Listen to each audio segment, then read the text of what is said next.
You may not believe it, but those of us in the preaching profession sometimes wonder if it does any good. We work at our sermons week after week, study the scriptures, consult the commentaries. We jot down notes on paper napkins in restaurants, practice dramatic gestures, think out loud. And when Sunday comes, we stand in the pulpit with pounding hearts, say our piece, and then step down for the closing hymn, wondering if any of it has made any difference at all. I was at my first church 4.5 years. Those were good people there in that small Kentucky town. They were honest, hardworking, kind. But were they any better at the end of those 4.5 years than they were at the beginning? Had my preaching made any difference? I don't know. I was at my next church twice as long, 9 years. Those people, too, were fine Christians when I came and fine Christians when I left. But were they any finer? Had my preaching done anything for them? I'm not sure that it had. The same could be said for my church in Washington and the 7.5 years I spent climbing the steps of that impressive pulpit. Did my preaching leave any lasting impression on those people? Were they formed in any way by my many words? And after a dozen years at my current church, I wonder, have my carefully crafted sermons made any difference at all? It's hard to say. When a man digs a ditch, he knows at the end of the day just how much of the ditch he has dug. But when a man preaches a sermon, he can't tell, really, how much of his work has been done and how much is left to do. Now, I'm not saying this so you will tell me what a profound impact my preaching is having on your life. I'm only saying it because it's true. I work with words, not spades, and the digging that I do is not the kind that can be easily seen. It is measured in inches, not feet. If preaching has any results at all, they are often inner and invisible, and that's why ministers are often tempted to spend their time on other, more measurable things. I got a call from a former seminary classmate once who told me that he was going into full-time evangelism.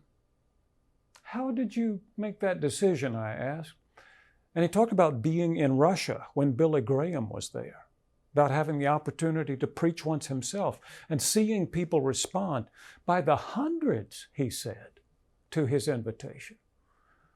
I can understand the appeal of that kind of ministry. How satisfying it would be to say at the end of a week, 100 more souls saved. Guess I can take tomorrow off. Ministers often get involved in building programs before they really need to so they can see some results from their labor. So they can point back at the end of their tenure and say, well, at least there's that. Others spend time in counseling or visiting, both of which can be more rewarding than the time it takes to prepare a thoughtful sermon. Preaching is like cooking, and the lasting benefits of serving a meal and delivering a sermon are roughly the same. At least, that's how it seems. At one of my churches, I knew a man who was confined to a wheelchair. He was a university professor, just about my age. And the interesting thing about his story is that he hadn't always been in a wheelchair. He told me that one afternoon when he was a teenager, he played basketball with his brother. And when he woke up the next morning, he couldn't feel his legs. From that morning to this one, he has not been able to walk. That kind of tragedy can make you bitter, or it can make you better. In Greg's case, it made him better. He began to focus his energies on his studies, exploring his love for mathematics, and eventually producing a 600-page doctoral dissertation. After his father's death, Greg was a great comfort to his mother. And somehow in his care for her and her care for him, she made it through her grief. She told me once about her son, Greg. He is the best person I know. Well, He's the best person a lot of people know. He's patient, thoughtful, funny, and wise. He is loved by the people of that little town, by his students at the university, and by the members of his church family. It was one of those, a member of his church family, who once asked me what I would do if I were Jesus. If I were Jesus? Yeah. What would you do? I guess I would try to do the things Jesus did. I mean, I'm not sure I could improve on that. How about you? He was quiet for a moment, thoughtful, and then he said, I would heal Greg. And then we were both quiet, imagining Greg getting up out of that chair, standing straight and tall, taking his first steps in more than 30 years. If my friend were Jesus, that's what he would do, which raised for both of us the question, why didn't Jesus do it? In our gospel lesson for this morning, we learned that one of the things Jesus did very early in his ministry was heal the sick. He came to Simon Peter's house after synagogue on the Sabbath and found Peter's mother-in-law in bed with a high fever. He took her by the hand and lifted her up, and immediately the fever left her, and she began to serve them their dinner. News of that healing got out the door somehow, and all over that small town, so that by sundown, when the Sabbath officially ended, Jesus had plenty of work to do. Mark says that the whole city was gathered around the door. Now, tell me the truth. If you knew there was someone in your town who could heal the sick, or even if you only thought he might be able to heal the sick, isn't there someone you would want to bring to him? Isn't there some wheelchair somewhere you would want to roll up to his door? Some hospital bed you would want to push through the streets? Maybe you would want to bring yourself under your own power for the healing you alone know that you need. Can you imagine standing before him as he looks into your eyes and asks, what do you need me to do for you? What kind of healing do you want? Whatever the reasons, everybody in the little town of Capernaum found some reason to be outside the door where Jesus was in the hope that he could heal. And he did heal. He worked late into the night, apparently, curing many who were sick with various diseases and casting out demons. He was a sensation. And the sensation created a crisis in his ministry.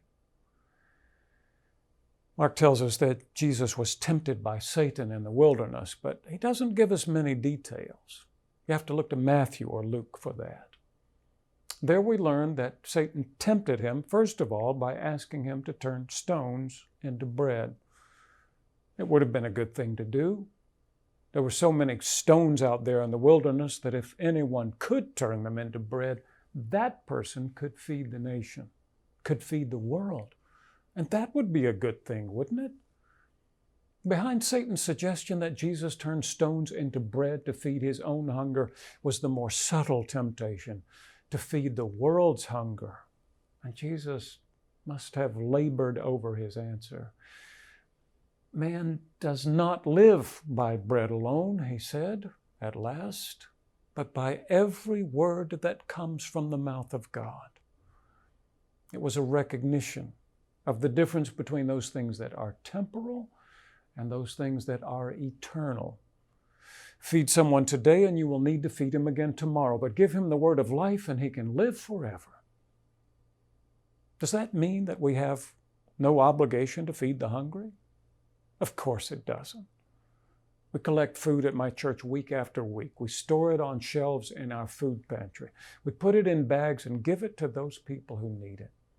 As long as there are hungry people in the world, the followers of Jesus will have an obligation to feed them, as he did when the multitudes were hungry. But both he and we know that there is a difference between that which fills the belly and that which feeds the soul.